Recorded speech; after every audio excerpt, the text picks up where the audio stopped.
Assim que você acordar, você vai lembrar das suas habilidades. 1 Coríntios, capítulo 12, a partir do versículo... Eu quero ler com você a partir... Vamos do versículo 24.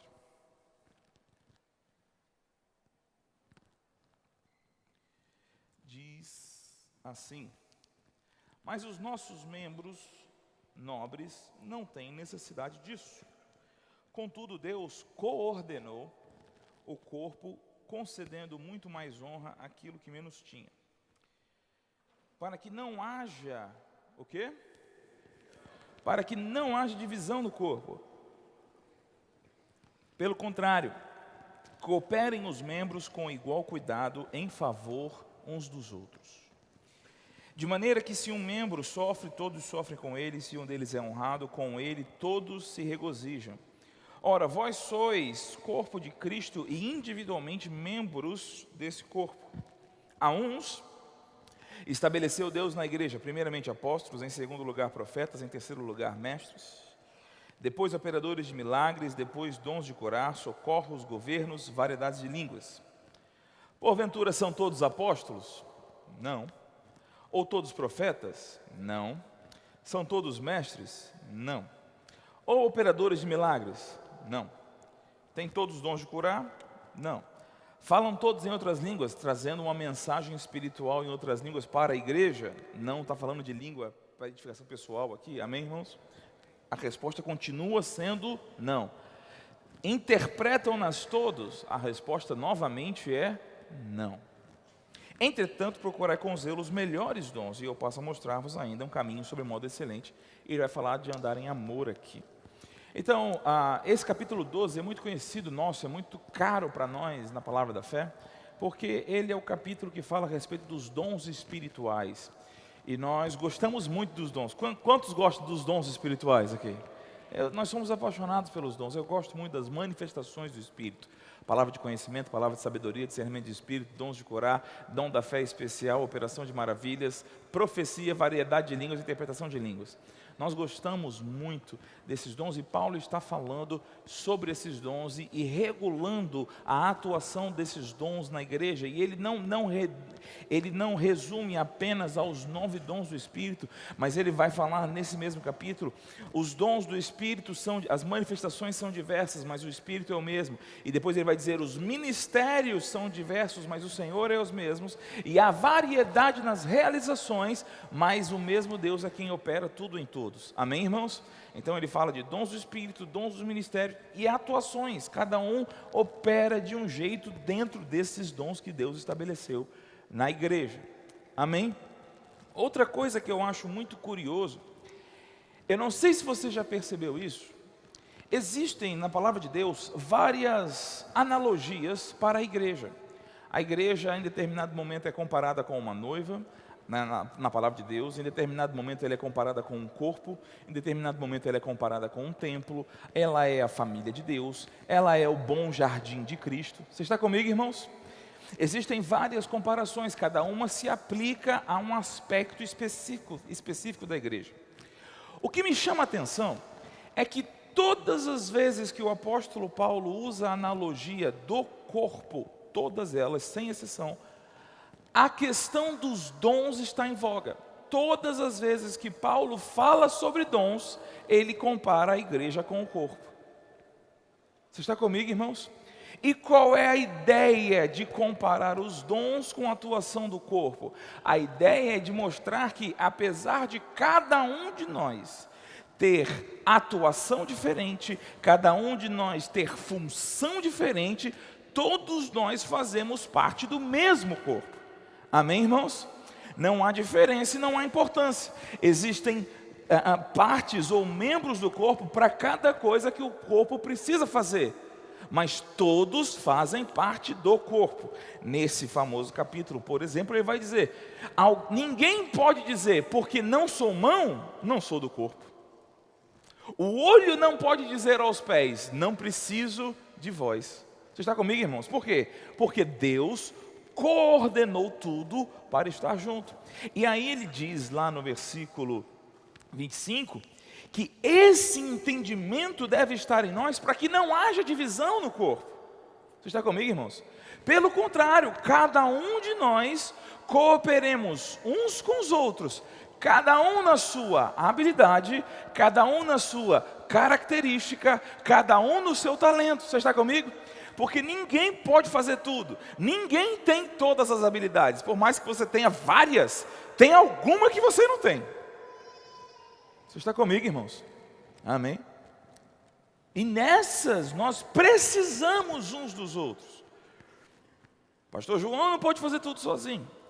Amém? O líder do diaconato não pode fazer tudo sozinho. Para tudo nós precisamos uns dos outros. O que me chama a atenção é que essa conversa entra no versículo 28. E é a famosa lista dos dons ministeriais aqui.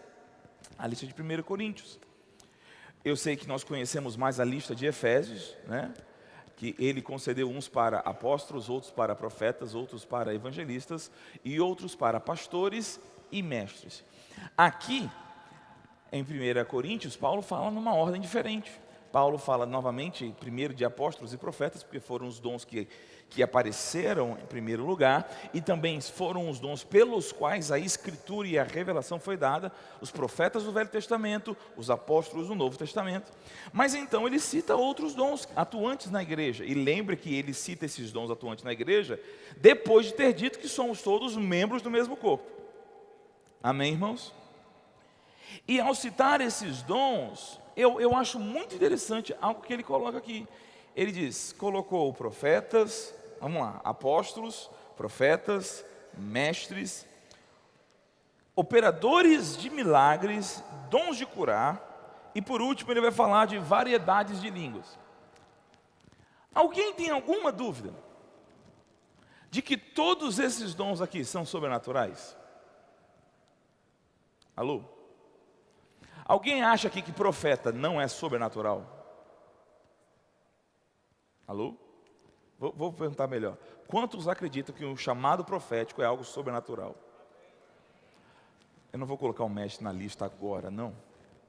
Mas quantos acham que um chamado apostólico é sobrenatural? Amém? Dons de milagres. É sobrenatural, gente? Operação de milagres? Totalmente sobrenatural.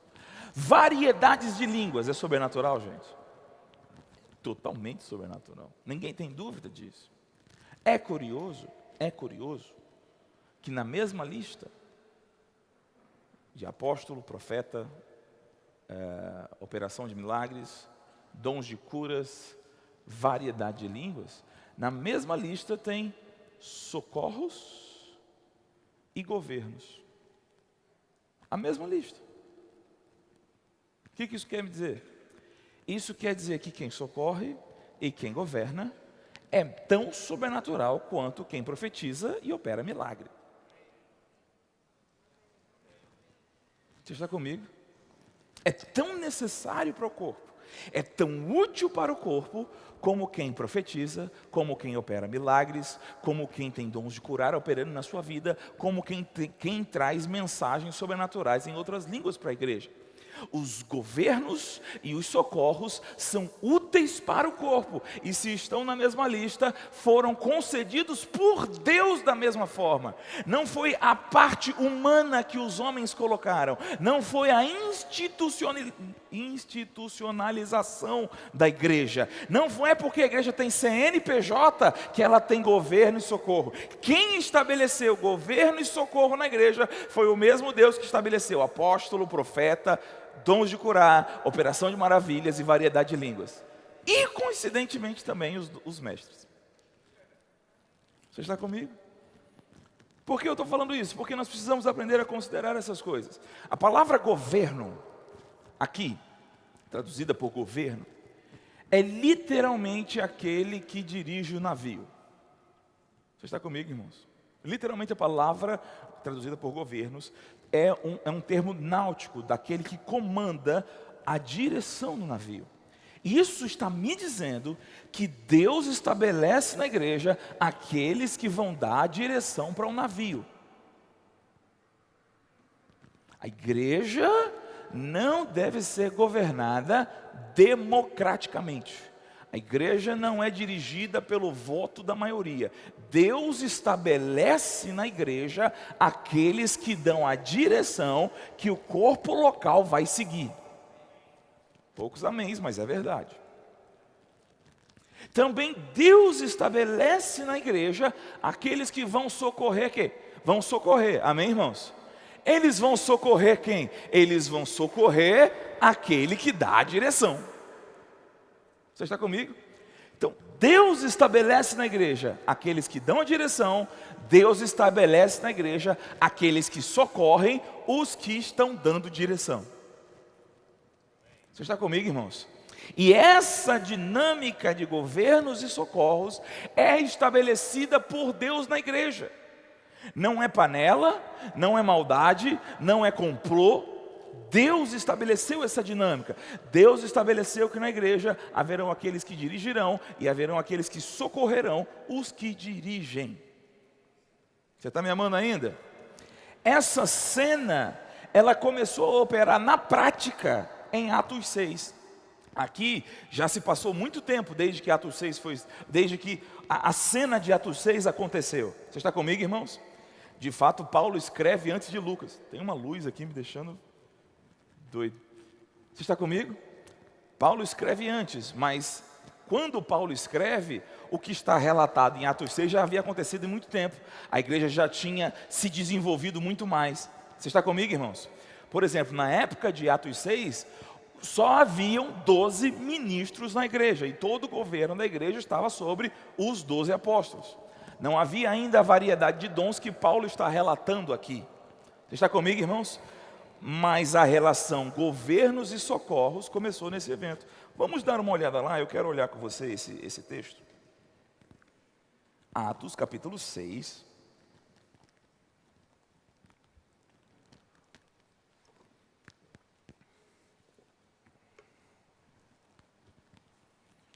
Esse texto tem estado muito forte na minha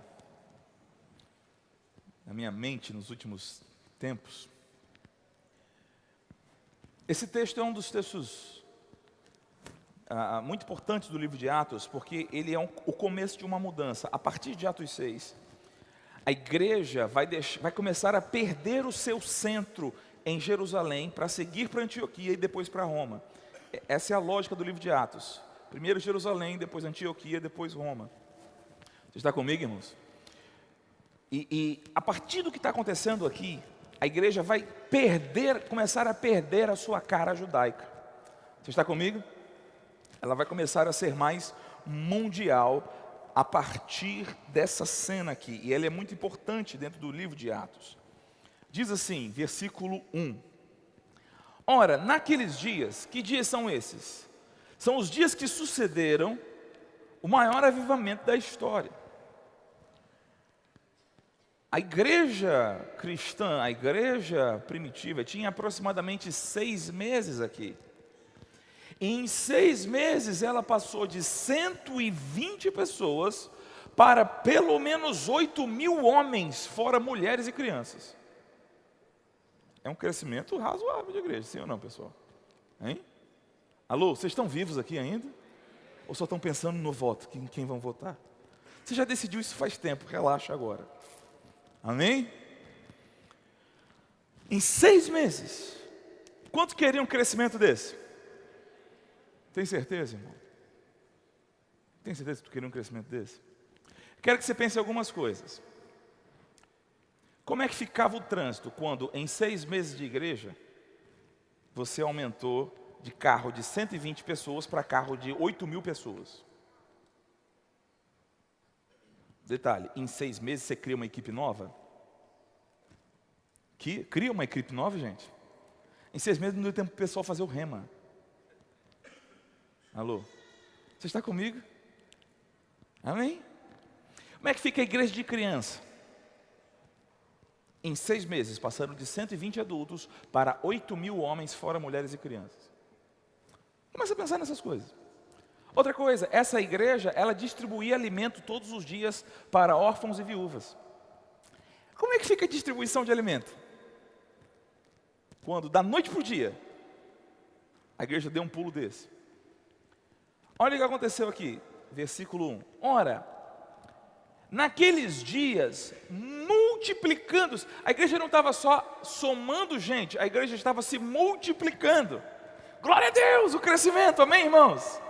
O que aconteceu com o crescimento dos discípulos? Houve o quê? Um fervor, um tremendo avivamento. Não, houve o quê, gente? Murmuração. Eu acho muito interessante esse texto aqui, irmãos, porque o anseio de toda a igreja é crescer. Mas a Bíblia já diz, desde a primeira, o primeiro resultado do crescimento explosivo é o quê? Murmuração. Alô? Está me amando ainda, não? Glória a Deus. Isso quer dizer que a gente não deve querer crescer? Não, irmãos, porque a igreja crescendo significa mais gente sendo salva. Amém, irmãos? Nós existimos para fazer a igreja crescer. A igreja que não cresce tem problema. Amém? Mas a igreja que cresce também tem. Alô? Houve murmuração dos helenistas contra os hebreus. Quem são os hebreus? São os que são judeus, que nasceram na terra e passaram a sua vida toda na Judéia. Os helenistas são aqueles judeus que, por causa das várias expulsões do povo judeu da terra, nem sempre quando o povo voltava para a terra, voltava todo mundo. Alguns ficavam, porque haviam constituído comércio, haviam feito a sua vida. E eles mantinham a sua identidade judaica, mas ficavam naqueles países. O apóstolo Paulo mesmo, ele é judeu, nascido em Tarso. Você está comigo, irmãos? Ele fez a sua escola, a sua formação em Jerusalém, aos pés de Gamaliel, mas ele não é natural de Jerusalém. Por que isso é importante? Porque é para você entender justamente o que é isso aqui. Muitos helenistas, ou seja, nascidos no mundo grego, depois de um tempo eles vinham para Jerusalém. Você está comigo, irmãos? Especialmente mulheres viúvas, porque elas estavam lá no outro país, o marido morria, ela não era identificada com aquela cultura, ela ia então para Jerusalém. Amém, gente? E aí o que acontecia? Tinha um monte de viúva nascida em Jerusalém e um monte de viúva que não foi nascida em Jerusalém. E é interessante porque o texto não diz que isso era calúnia. O texto não diz que o pessoal começou a dizer. O texto trata como fato real. Amém, irmãos? No meio da igreja, aquelas viúvas necessitadas, que nasceram fora de Jerusalém, começaram a ser esquecidas na distribuição. Não foi uma fofoca. Era um fato. Você está comigo, irmãos?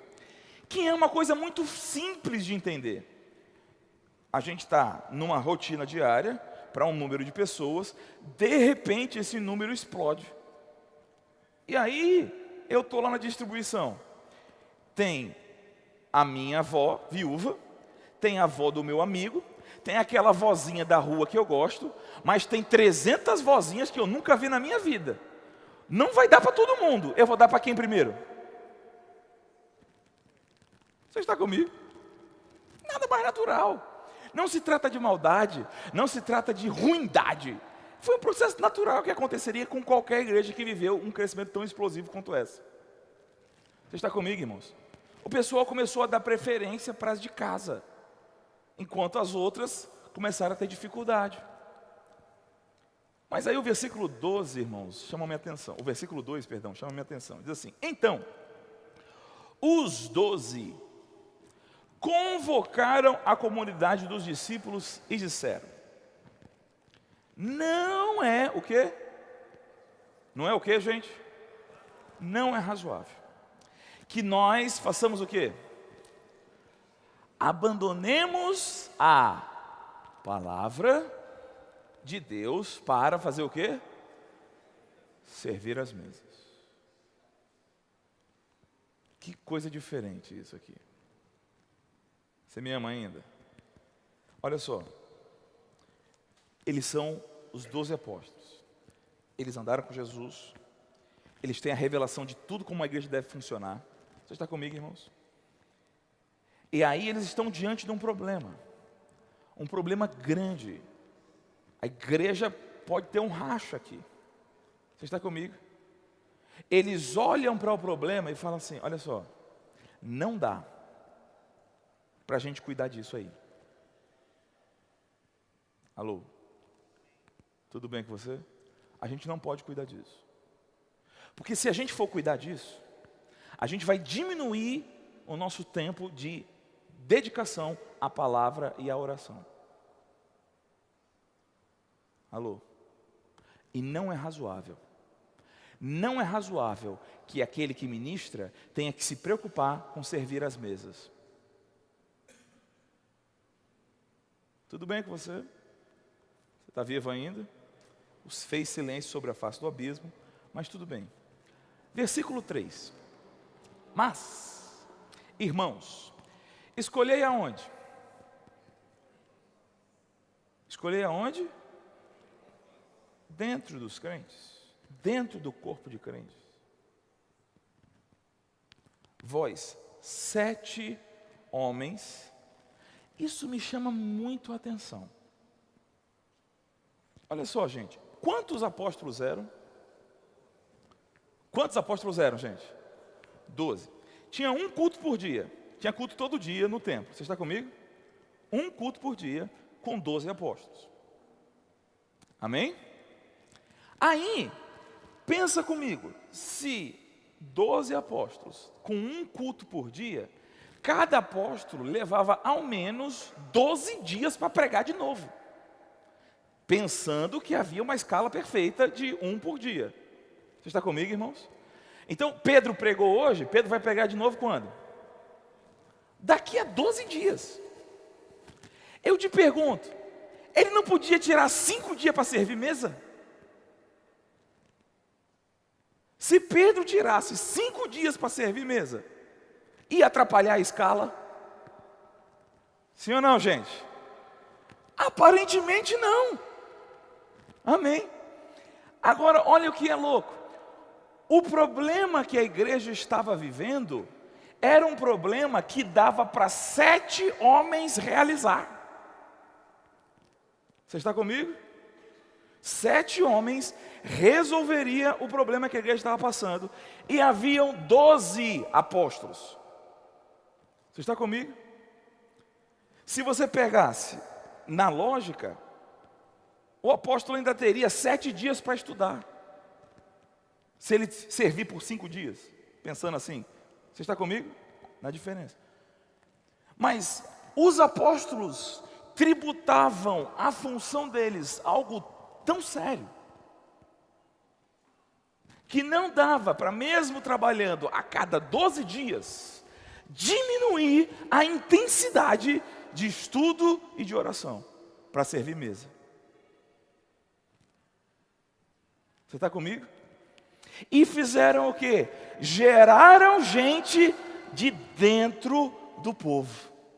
A solução dos problemas do povo não eram aqueles que governavam acumular função. Glória a Deus por isso. A solução do problema do corpo estava em levantar gente de dentro do corpo. Você está comigo, irmãos? Então eles escolhem 7 pessoas.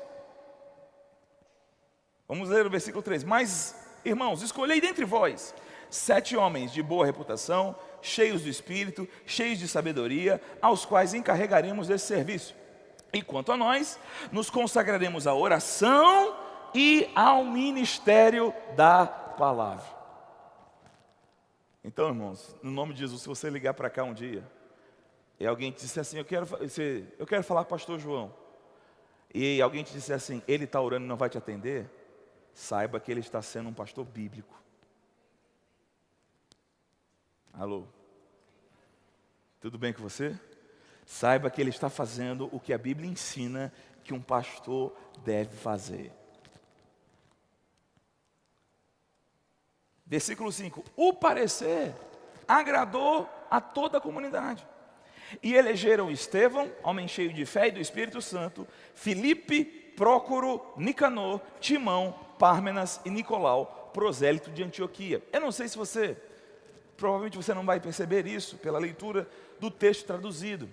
Mas esses 7 nomes, nenhum deles é um típico nome judeu, são típicos nomes gregos. O que isso quer dizer? Nenhum deles era judeu nascido na terra.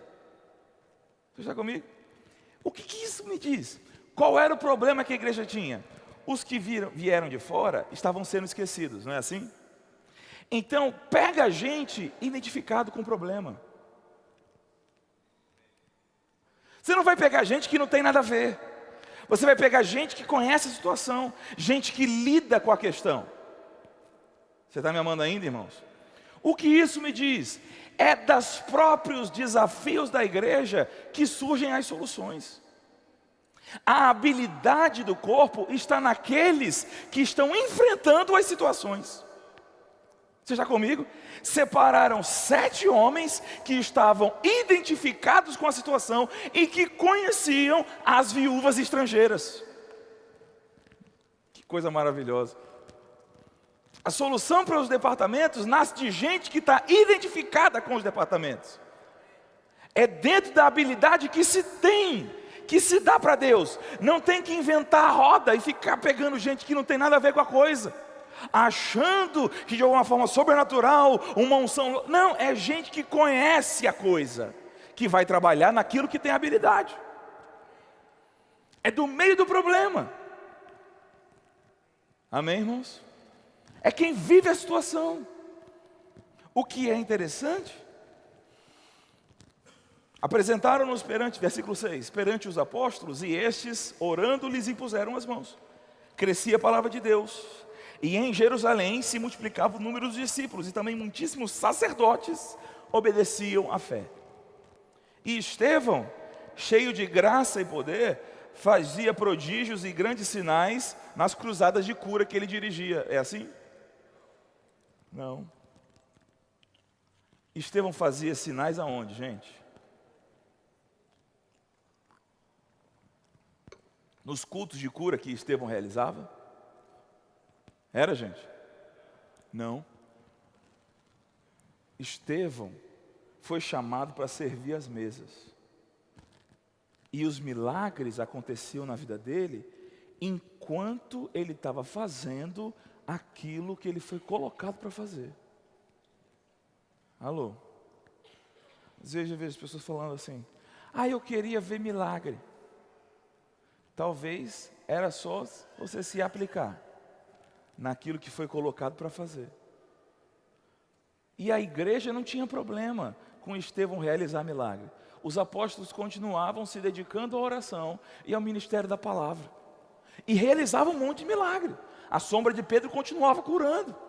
Você está comigo, irmãos? Mas Estevão lá, fazendo aquilo que foi colocado para fazer pela igreja, os milagres aconteciam também. Você está comigo?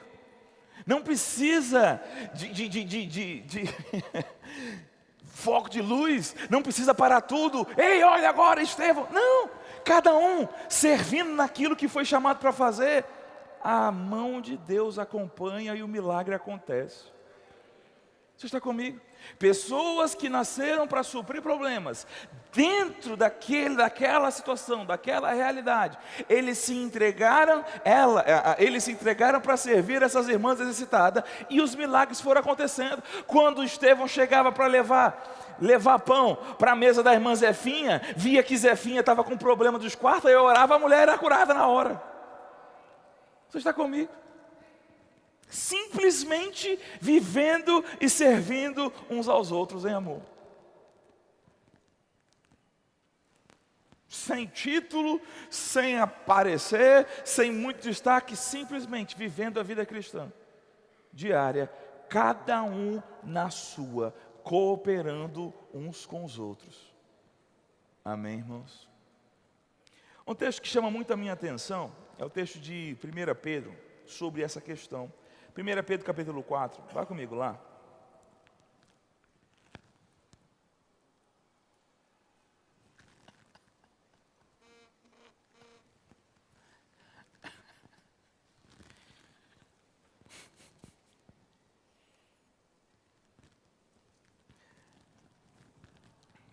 Primeira Pedro 4, versículo 10. diz assim, você achou?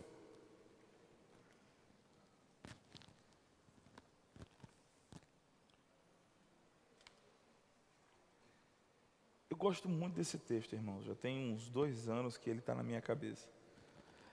Diz assim: servi uns aos outros, cada um conforme o dom que recebeu, como bons dispenseiros da multiforme graça de Deus. Se alguém fala, fale de acordo com os oráculos de Deus. E se alguém serve, faça-o na força que Deus supre, para que em todas as coisas seja Deus glorificado por meio de Jesus Cristo, a quem pertence a glória e o domínio pelos séculos dos séculos. Amém. Então o apóstolo Pedro vem dando vários conselhos nesse capítulo, e ele chega e diz isso aqui: servir uns aos outros. E eu gosto sempre, quando olho isso aqui, destacar cada pedaço desse texto, desse versículo 10, que ele é muito rico. A primeira coisa que eu acho interessante é que ele diz sobre servir, e o tema desses dias é esse, é serviço. Existe uma discussão um tanto sem sentido dentro do seio da igreja sobre, eu não sou servo, sou filho, não sou servo, e por aí vai. E é bom lembrar que aquele que nos tornou ou nos capacitou ser filhos de Deus, que é Jesus Cristo, ele disse: olha, vocês têm que ser como eu, porque o Filho do Homem, ele desceu do céu para servir. Alô? Aliás, esse texto é muito interessante. Jesus está com os seus discípulos e ele começa a dizer, já tinha dito 2 ou 3 vezes, e então ele começa a falar mais uma vez que vai para Jerusalém e vai morrer. Isso está em Mateus capítulo 20. Ele está falando que vai morrer em Jerusalém. E aí, nesse momento que ele está conversando com 10 dos seus apóstolos sobre ir para Jerusalém morrer, chega Tiago e João, que eram irmãos, juntamente com a mãe deles. E a mãe deles vem diante de Jesus, se ajoelha, o adorando e pede um favor. E Jesus diz: o que é que você quer? E aquela mãe dos apóstolos, Tiago e João, João, apóstolo do amor, né? Apóstolo, João e Tiago são os filhos do trovão. E aí aquela mãe pede: concede que no teu reino esses meus 2 filhos se assentem, um à sua direita e o outro à sua esquerda. Olha o que ela estava pedindo, gente. Concede que os meus 2 filhos tenham a posição de maior honra no teu reino. Eu já acredito que você vai reinar, você vai mandar em tudo aqui, eu já sei que você é o cara, mas faça o seguinte: dê moral para o meu menino, bote ele um à sua direita, outro à sua esquerda. Você escolhe qual deles vai ficar de qual lado, tudo bem, desde que seja meus filhos um ao seu lado. E Jesus olha para eles e faz a seguinte pergunta: vocês estão prontos para tomar o cálice que eu estou para beber? Que cálice era esse? Era a morte. Jesus tinha acabado de falar disso. Mas a cegueira pela posição de honra era tamanha que eles nem consideraram o que Jesus tinha dito e disseram: não, estamos prontos para beber. Mas Jesus, ele deu o preço da honra no reino vindouro. Qual é o preço da honra no reino vindouro? Estar pronto para morrer pelos outros. Um amém lá atrás, graças a Deus por isso. Jesus diz algo interessante para eles. Ele diz: ok, vocês vão tomar do meu cálice, mas sentar à minha direita e à minha esquerda não me concede, é para o meu Pai que está nos céus. Nesse momento a Bíblia diz que os outros 10 se indignaram com os 2. Se indignaram por quê? Porque queriam a mesma coisa. Não é raro nos evangelhos você vê eles disputando quem era o maior. Aliás, tem um momento muito curioso. Jesus disse: um de vós me trairá. E eles começam a discutir quem é que vai trair. Aí a Bíblia diz assim: levantou-se também a discussão de quem era maior. Eles estavam discutindo quem é que traía. Né? Eu imagino que alguém deve dizer: é tu, João, tu fica aí deitado no ombro dele, mas tu é um traidor safado. Aí disse: como é que eu vou trair ele? Eu amo, ele é meu mestre, ele é tudo para mim. Traidor esse Tomé, esse incrédulo aí que não acredita em nada. E começou a discussão. Aí Tomé deve ter dito, não, o traidor mesmo é Pedro. Pedro vive falando besteira aí, deve ser Pedro. Aí Pedro deve ter falado, não, eu não sou o traidor não, eu sou o maior aqui. Eu sou o maior discípulo. Eu digo, como é que tu é o maior discípulo? Eu sou o maior discípulo. Eu é que deito no ombro dele. A discussão de quem é que traía virou quem é o maior. Eles estavam disputando isso faz tempo.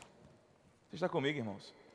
E os 10 se indignaram com os 2 porque eles estavam disputando homem a homem. Mas agora os 2 vieram com a mamãe. Acabou, né? Urna adulterada. Está viciada essa eleição aqui. Jesus reúne todo mundo e fala assim, olha, vocês sabem de uma coisa. Lá fora, os maiorais exercem autoridade sobre, e os dominadores dominam as pessoas. Mas entre vós, não é assim. Aqui, no reino que eu estou estabelecendo, ninguém domina e ninguém exerce autoridade sobre. Existe autoridade, mas ela não é exercida sobre. Jesus diz como é que a autoridade acontece no reino. Quem quiser ser o primeiro, seja o vosso servo. Você está comigo? Assim como o Filho do Homem, que não veio para ser servido, mas para servir e dar a sua vida em resgate de muitos. Amém, irmãos? Jesus não está dizendo que não ia ter gente que ia ser honrada. Jesus não está dizendo que não ia ter gente com proeminência no reino. Jesus está dando a receita para ter proeminência do reino. Desde que você sirva aos outros. Que o serviço não está em voga, pelo contrário. Há um tempo atrás o Senhor me deu uma frase, eu não sei se me deu ou se eu copiei de alguém, sinceramente eu não lembro. Mas nós precisamos entender que nós temos direitos de filho, mas devemos manter sempre em nós o coração de servo. Você está comigo, irmãos? Assim como o Filho do Homem, que não veio para ser servido, mas para servir. Então, Pedro começa dizendo, servir uns aos outros. No reino de Deus, ninguém serve a si mesmo, irmãos. Nós servimos aos outros. Nós preferimos os outros em honra. Amém, irmãos? Os meus dons e meus talentos não são para me levantar, são para levantar o meu irmão. A habilidade, os dons do Espírito vêm na minha vida para eu edificar a igreja, não a mim mesmo. Amém? A profecia dada é para edificar o outro. A revelação dada é para edificar o outro, não a mim mesmo. Cada dom serve para o corpo, não para si mesmo. Servir uns aos outros. Agora tem um limite importante aqui, porque talvez ao falar sobre servir, e a palavra aqui é literalmente doulos, é escravidão, é se oferecer mesmo como escravo, talvez dê a ideia de que alguém pode pisar em mim à vontade. Mas quando nós olhamos a vida de Jesus, que desceu do céu, não para ser servido, mas para servir, nós vemos que Jesus em determinado momento dava ordens, em determinado momento pegava pesado, pegou o chicote e deu chicotada em todo mundo no templo. Alô? Jesus, mesmo tendo nascido para servir, jamais foi capacho de alguém. Alô? O serviço cristão não é se tornar capacho. Você está me amando ainda, irmão? Está vivo ainda? Jesus disse para os discípulos, prepara o barco aqui para mim, porque o pessoal está vindo para cima. Alô? Quando era para chamar de raça de víbora, chamava. E quantos sabem que raça de víbora não é uma palavra elogiosa do mestre? Não é uma bênção decretada. Amém, irmãos? Raça de víbora é cambada de cobra. Amém? Quando ele estava dando chicotada e virando mesa no templo, ele não estava elogiando o pessoal e abençoando o pessoal, não. Mas Pedro, ele demarca exatamente como é que servimos. Ele diz assim, servir aos outros, cada um conforme o quê? Conforme o quê, gente? Você fechou a sua Bíblia? Eu não acredito nisso. Volta aí, abre aí, 1 Pedro, capítulo 4, versículo 10. E não fecha de novo não. Servir uns aos outros, cada um conforme o dom, a habilidade, o talento que recebeu. Cada um recebeu uma habilidade. Você está comigo? E é com esse dom, com essa habilidade, que nós servimos os irmãos. Não nos tornamos escravos dos caprichos dos outros, mas devemos oferecer ao corpo de Cristo nossos dons e nossas habilidades. Você está comigo?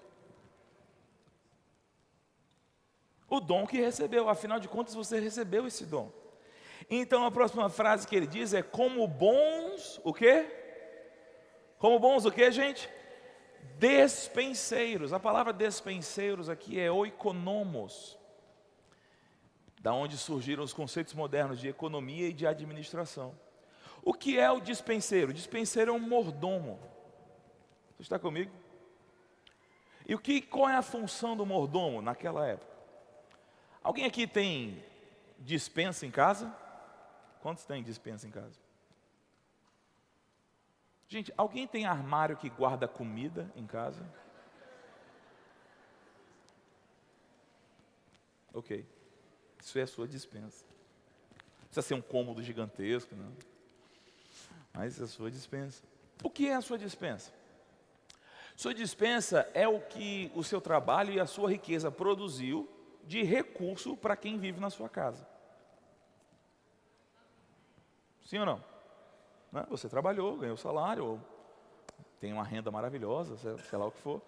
E aí, essa sua riqueza produz esse recurso para alimentar aqueles que estão na sua casa. Ok? Amém? Qual é a função do mordomo nessa época bíblica? E até hoje acredito que seja a mesma coisa. A função do mordomo não é colocar coisa na despensa. Isso quem faz é o dono da casa. A função do mordomo é tirar o que está na despensa e dispor aos que estão na casa. Você está comigo? Então, o mordomo administra a despensa que foi feita pela riqueza do dono da casa. Você está comigo? Vamos pensar um caso clássico aqui. José do Egito. Quando ele se tornou o governador do Egito, as terras, as plantações, o trigo eram do faraó. Mas José organizou as despensas, os depósitos do faraó. Você está comigo, irmãos? Então as pessoas vinham até o Egito para comprar o trigo e as coisas do faraó. José vendia o trigo e recebia o dinheiro. Esse dinheiro era de José? Era de José, gente? Era de quem? Do faraó. José era o dispenseiro. Você está comigo, irmãos? Então nós, no serviço cristão, nós não somos o dono da despensa. Nós somos o quê? Despenseiros. A despensa é do dono da casa. Nós pegamos o que está na despensa e entregamos para aqueles que habitam na casa. Alô? Você está comigo? Agora é bom lembrar que José sentava na mesa do faraó. Mas José sabia que ele não era o dono do recurso. E ele não poderia administrar aquele recurso de forma equivocada, porque Faraó podia tirá-lo daquela posição. Então, ao administrar bem o recurso de Faraó, José era honrado. Você está comigo, irmãos? Da mesma forma, nós somos dispenseiros. Foi nos dada uma função de pegar aquilo que está na despensa do dono da casa, glória a Deus, e entregar isso àqueles que habitam na casa. E nós devemos sempre ter em mente que não somos os donos da despensa. Somos apenas dispenseiros. E nós somos dispenseiros do quê? Então ele diz, da multiforme graça de Deus.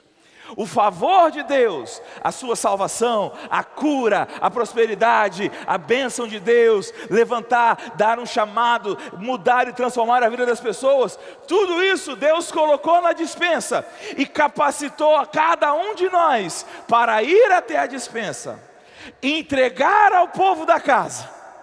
Mas nós devemos saber o quê? Que Deus é o glorificado com isso.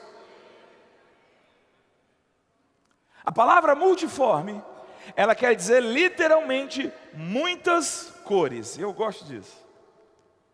Cada pessoa aqui, cada um aqui, é uma cor da graça de Deus.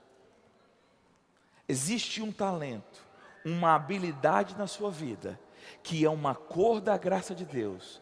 E você, como bom dispenseiro, deve fazer que essa graça de Deus toque alguém. Você está comigo, irmãos? Quando eu entendi isso, eu nunca mais encostei em alguém da mesma forma. Sei lá, se esse meu toque pode ser a graça de Deus consolando alguém. Sei lá, se esse meu abraço é uma cor da graça de Deus alcançando alguma pessoa. Eu sei que quando eu estou aqui ensinando, isso é a cor que Deus colocou na minha vida para servir o povo. Eu não tenho direito, irmãos, eu não tenho direito de não ensinar. Porque nesse dom, eu sou seu servo. Você está comigo, irmãos? Porque essa habilidade não é minha. Isso estava na dispensa. Isso é do dono da dispensa. Quando eu sou só o dispenseiro. Pegando e entregando para você. Você está comigo? E a graça de Deus, ela é multiforme. Cada um aqui é uma cor dessa graça para tocar o corpo de Cristo. E eu toco você com o dom ou a cor que Ele me deu, e você toca a minha vida com o dom ou a cor que Ele te deu. E a graça de Deus transforma a nossa vida. Você está comigo? E aí ele chega no versículo 11, que vai unir o que eu estava falando em Coríntios e Atos com o que eu estou dizendo agora. Por quê? Porque na igreja tem aqueles que falam e na igreja tem aqueles que servem. Alô? Quem fala, serve falando. Quem está em qualquer outro ministério, serve servindo. Mas todos nós somos o quê? Multiforme graça de Deus. Amém, irmãos? Agora olha que coisa interessante, porque se a cor que está sobre a minha vida é para falar, é para governar, eu não falo aquilo que eu quero. Eu falo de acordo com os oráculos de Deus, porque a dispensa é dele. Eu não falo o que eu acho, eu não falo minhas opiniões. Se eu fizer isso, eu estou usurpando a minha posição de dispenseiro. Você está comigo, irmãos? Se a minha pregação não for segundo os oráculos, eu estou usurpando a minha posição. Eu devo obedecer a minha posição de dispenseiro. Falo de acordo com os oráculos de Deus. E se alguém serve?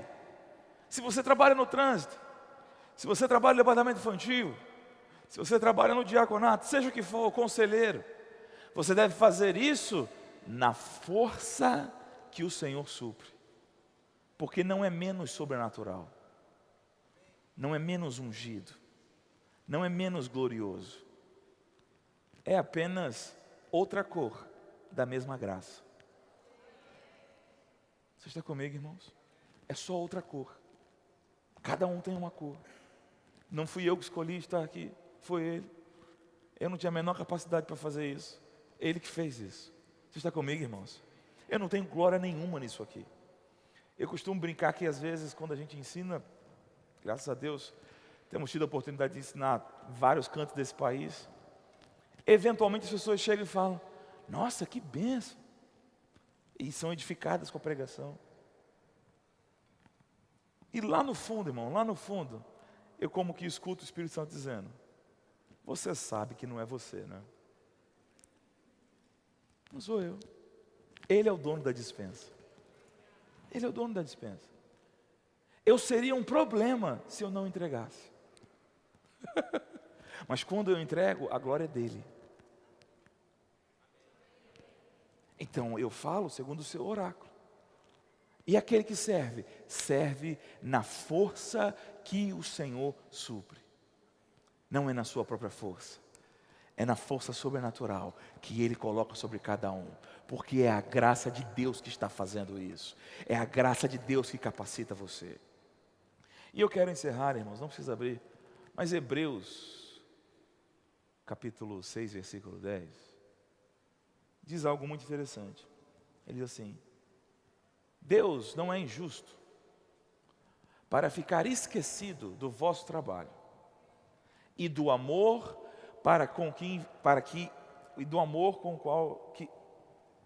que evidenciaste para com o seu nome. Você está comigo?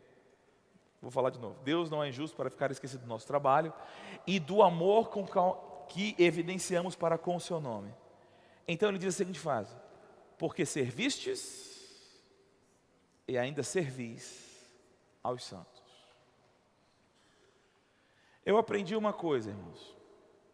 O meu chamado diante de Deus é medido pela quantidade de pessoas servidas pelo meu dom. Às vezes eu escuto pessoas falando assim: eu tenho um grande chamado de Deus. E eu te pergunto, quem tem um pequeno chamado de Deus? Alô? Você está comigo, irmãos? Quem você consegue imaginar assim que o Deus chamando é uma coisa pouca, sem importância? Isso simplesmente não existe. Todo chamado de Deus é glorioso, irmão. Mas a intensidade e o tamanho desse chamado é medido pela quantidade de gente servida pelo seu dom. Alô? Você está comigo? Seu dom, sua habilidade, seja para falar, seja para servir, é do tamanho da quantidade de gente tocada por Ele. Amém? Então entenda isso. Existem vários dons. Os dons são diversos, mas o Espírito é o mesmo. E há diversidade nos ministérios, mas o Senhor é o mesmo. Amém, irmãos? Existe uma variedade. Se todo mundo fosse olho, aonde estaria o olfato? Você está comigo? Somos vários, temos dons, temos cores diferentes, mas tudo deve ser feito para que o Senhor seja glorificado. Amém? Você recebeu uma coisa boa hoje? Amém? Você pode ficar de pé, eu quero orar por você.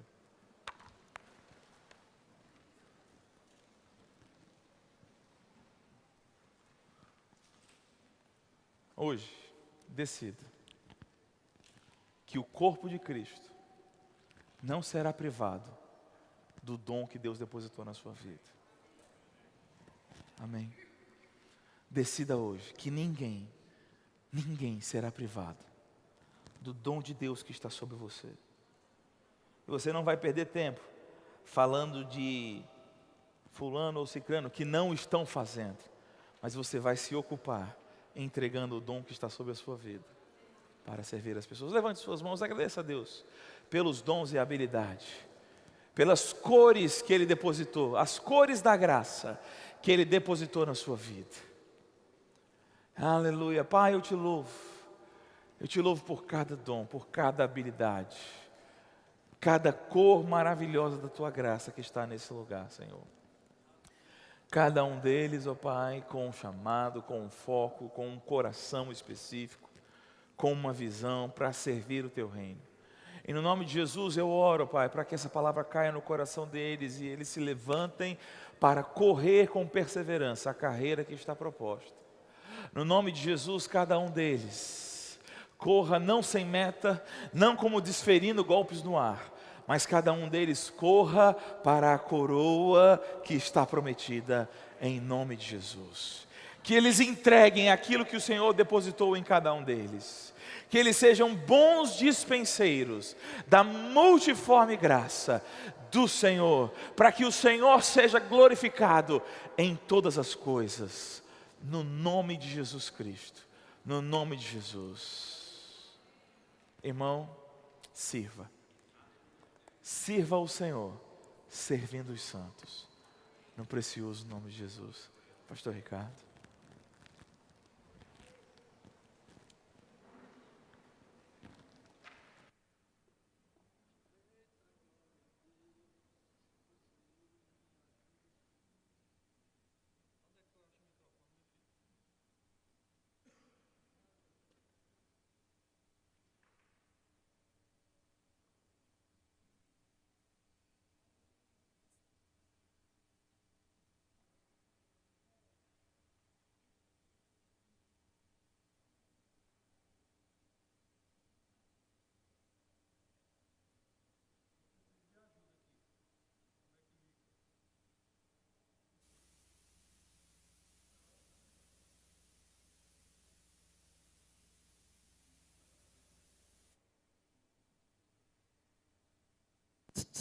Opa!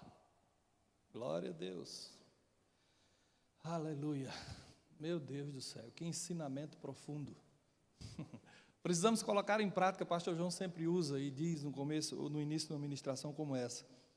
Não sejamos ouvintes negligentes, mas operosos praticantes. Amém? Eu queria agradecer a você que estava nos assistindo. No início eu não falei, mas você que estava nos assistindo pela internet, foi muito bom, foi uma honra ter vocês nos assistindo hoje pela manhã. E fique sempre ligado, porque aqui tem ministrações preciosas para o teu coração. Eu queria saber se tem alguém no nosso meio que ainda não confessou Jesus como Senhor e Salvador. Essa é uma grande oportunidade que você está tendo para que você possa fazer parte desse reino que não terá fim. Temos alguém no nosso meio, você que está nos visitando, você que está paquerando com o Evangelho, já veio, isso aconteceu comigo.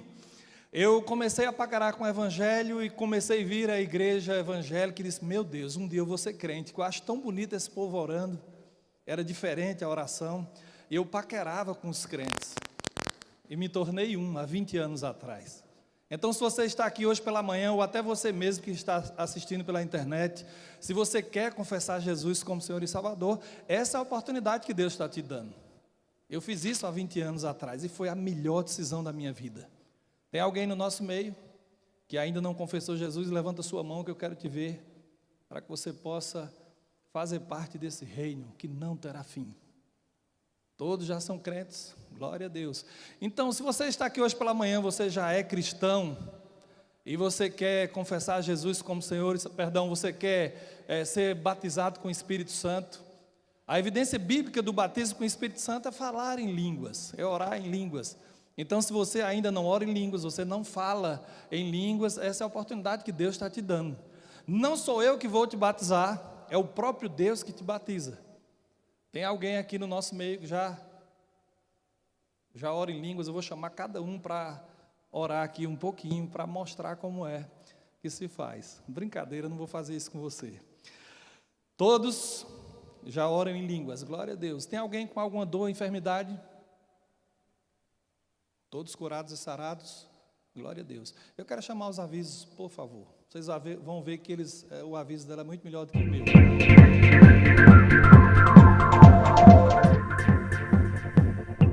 Olá, queridos, graça e paz, que bom estar aqui com você no melhor dia da semana. E que dia importante em nossa nação, hein? Nós vamos agora conferir a nossa programação para esta semana aqui na igreja. E eu já quero começar te lembrando do nosso Centro de Cura. São tantos os testemunhos de pessoas curadas através deste departamento. E se você está enfermo ou conhece alguém que esteja, não deixe de fazer a inscrição, que é gratuita. O Centro de Cura funciona de segunda a sexta, das 8 da noite até as 10. Para fazer a inscrição ou para mais informações, passe no stand. A terça é nosso grande dia de oração. Das 6 da manhã até as 6 da noite, você pode escolher um horário para vir orar conosco. À noite é a vez do nosso Igreja nas Casas. Se você ainda não é envolvido, se informe sobre o endereço mais próximo ao seu, lá na secretaria da igreja ou passando no site da igreja que tem todas as informações. A quarta-feira é o dia do nosso Longevidade, um projeto especial para os idosos. Os cultos acontecem às 3 da tarde no auditório do Centro de Cura. Você não pode perder um momento de tanto lazer e comunhão preparado para você. E nesta quinta já começa o evento Agora Estou Por Dentro, que este ano está direcionado para as mães do projeto Deixai Vir. Haverá palestras, oficinas, bazar e muito mais. Para doar material para o bazar, se informe na Secretaria da Igreja sobre o procedimento. O evento ocorrerá em todas as quintas do mês de novembro, no Manaém, às 14 horas. Devido a este evento, nós não teremos nossos cultos de mulheres nas quintas-feiras do mês de novembro, mas à noite seguimos com nossa programação do culto da família às 8 horas. E nesta semana não vamos ter o nosso culto de jovens da quinta e do sábado devido à realização do acampamento. Começa já nesta semana, na quinta-feira. Fique atento porque as inscrições podem ser realizadas apenas até a próxima quarta. O evento está imperdível com os preletores pastor João Roberto, Rafael Marques e Silvia Lima. Para qualquer dúvida ou para fazer as inscrições, passe lá no estande. Você sabia que nós temos culto de oração às 9 horas no domingo pela manhã? Pois é, acontece lá no auditório do segundo andar da igreja. Às 10 é a vez do nosso discipulado e da escola dominical que está com a nova série de ensinamentos, com o tema Chamados para Servir. Vamos aprender como servir com as nossas orações, finanças e nossas habilidades. Hoje tivemos Manuel Dias ministrando e no próximo domingo será Marcos Honório Júnior. Às 18 horas é a vez do nosso culto de celebração. E eu quero te dar mais um recado antes de encerrar. É que o Rema está com promoções nas matrículas para o ano que vem. Corre lá no stand e não perca porque o prazo é curto, então vai lá e aproveita. Então, para me despedir, também tenho mais um recado. Use a nossa hashtag Melhor Dia da Semana nas suas mídias sociais. Tchau, até a próxima! Muito bom. Como vocês viram, houve uma mudança hoje pela manhã. Manuel Dias foi substituído pelo nosso Marcos Honório Júnior. Então, domingo que vem é Maneco. Amém? Então, houve uma mudança. E eu quero dar um último aviso para que a gente possa ir para casa almoçar. Quem não votou, possa ir votar.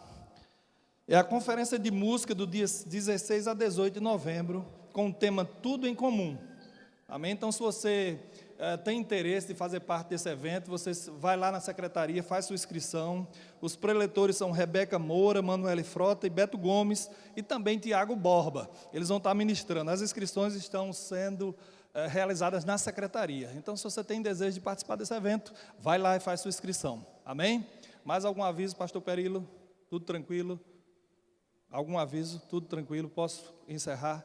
Então, vão em paz e façam um bom voto. E às 17h30 nós estamos esperando você aqui mais tarde.